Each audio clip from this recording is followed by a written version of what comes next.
Shalom Aleichem, paz seja convosco. Hoje irei trazer o comentário da Parashá Mishpatim, que traduzindo do hebraico para o português significa regras ou juízos. Responde ao livro de Êxodo, capítulo 21, versículo 1, até o capítulo 24, versículo 18. Capítulo 21, versículo 1. O Senhor disse a Moshe: leve julgamentos, juízos e regras ao povo. Toda a base de nossa legislação é composta de leis e ordenanças. A lei tem dois propósitos: proteger e punir. Aquele que obedece será protegido e abençoado e guardado por essas palavras.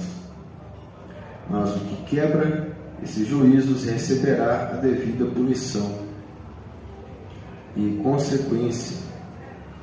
O propósito de Deus é que a sua palavra traga proteção e bênçãos. Quando Deus salva um povo e faz uma aliança, esse povo se torna dele e ele tem o direito de definir-lhe as características, dando-lhe regras e exigindo obediência. Mas por outro lado, há o livre-arbítrio, que nos dá a opção de obedecer ou não. Porém, há regras claras que nortearão a nossa decisão. A palavra proporá em hebraico é tassim, e significa também designar, colocar ou determinar. Deus não estava simplesmente aconselhando, ele estava ordenando o povo de Israel. Assim, Deus estabeleceu que esses julgamentos, juízos, ordenanças ou regras deveriam ser colocados diante do povo. Capítulo 21, versículo 2. A palavra livre é rafash em hebraico. Já a palavra ahav significa amar, ter afeição, significando um laço de amor e de amizade. Esse tipo de servo amava tanto o seu senhor que abdicou-se da sua liberdade. Precisamos amar a Deus ao ponto de negar as nossas vontades a fim de obedecer e nos enquadrarmos debaixo da vontade dele. Capítulo 21, 6. O Estatuto Legal manda levar o servo ao juiz para oficializar este laço. Esse era o costume em Israel. Sua orelha seria furada e este servo serviria para sempre a este senhor. A palavra para sempre é olam, que significa eternamente. Quando fomos comprados pelo sangue de Yeshua, deveríamos ter o entendimento de que recebemos para sempre o seu senhorio, a sua redenção, o resgate eterno.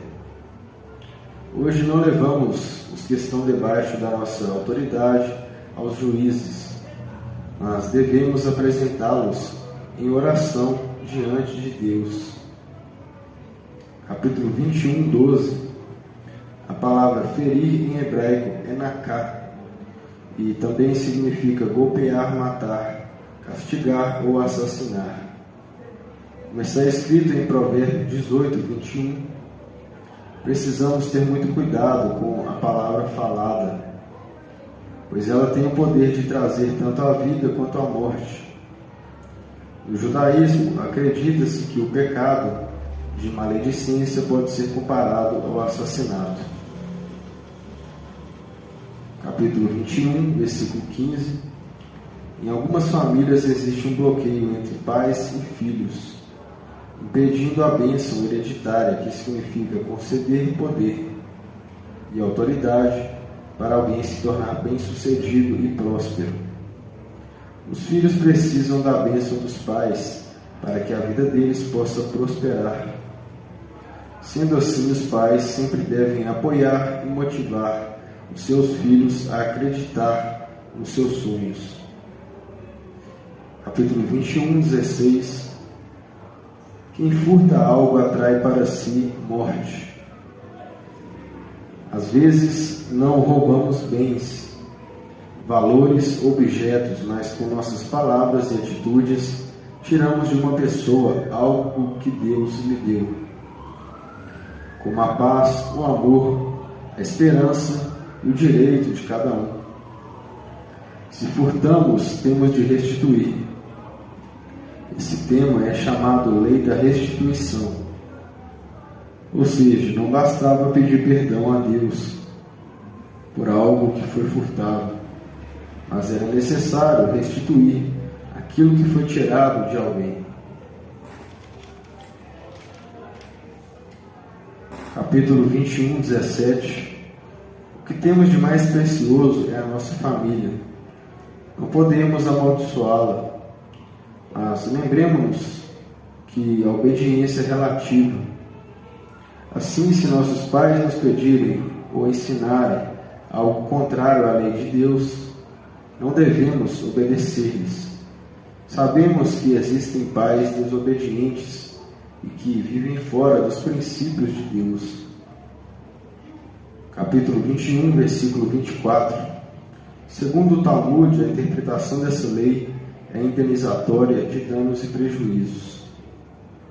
Ela diz que a indenização deve ter o mesmo valor do que foi perdido ou prejudicado. Capítulo 22, 16.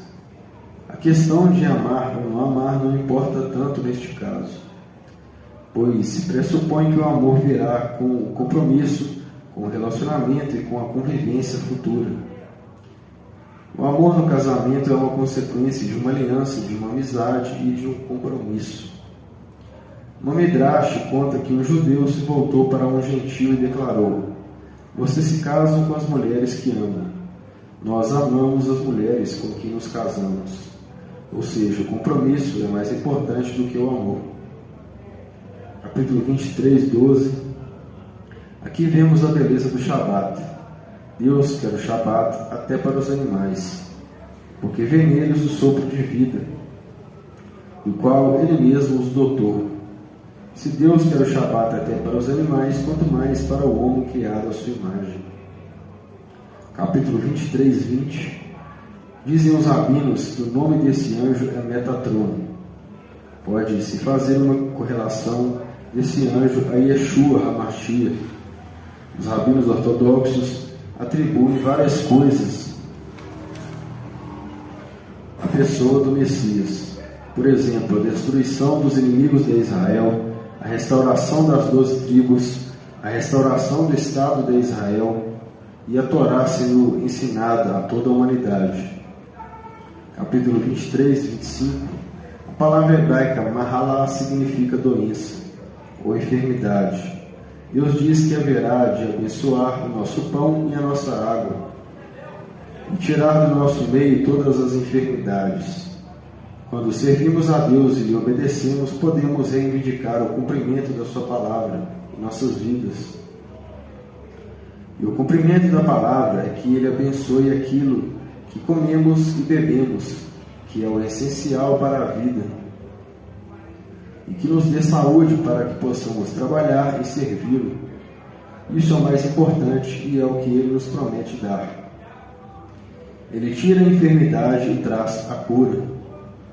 O profeta Isaías diz sobre a pessoa de Yeshua, o Messias: verdadeiramente Ele tomou sobre si as nossas enfermidades e as nossas dores levou sobre si. Está escrito isso em Isaías, capítulo 53, versículo 4. Esses são os Mishpatim, os juízos do Eterno, que cada um viva de acordo com a revelação que o Senhor lhe tem dado.